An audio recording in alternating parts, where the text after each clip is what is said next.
నమస్తే అండి, welcome to Triveni's kitchen.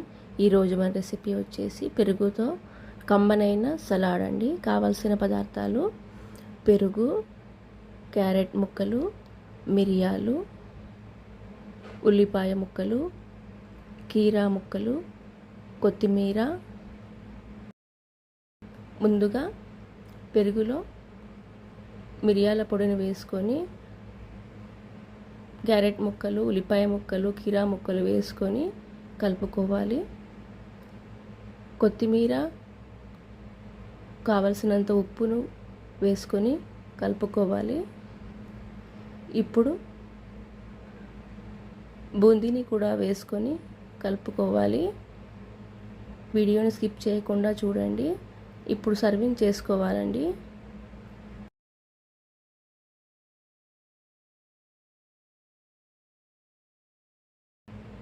కొత్తిమీర, కీరా, ఉల్లిపాయ ముక్కలు బూందీతో గార్నిష్ చేసుకోవాలి.